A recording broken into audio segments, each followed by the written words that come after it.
حالة يعني كوميديا سوداء مرعبة، عرفت كيف؟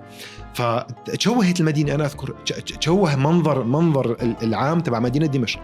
بتركيا لما تصير انتخابات في عندك شيء مثلا بيسموه الصمت الانتخابي، أو واللي هي إنه الحملات الإعلانية تبع الأحزاب للي عم تتنافس على السلطة المفروض توقف حملاتها الانتخابية قبل بيوم من الانتخابات.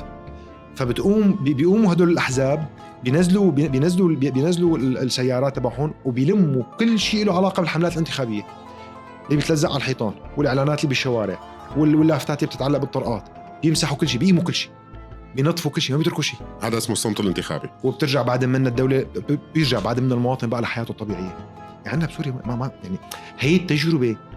طبعا نفس هذا الكلام موجود بدول أوروبا وبباقي المناطق اللي السوريين شافوها. هي التجارب اللي احنا تعرضنا لها كسوريين. يعني أنا بالنسبة لي بصراحة كانت من أكثر الإيجابيات اللي أخذناها بهجرتنا.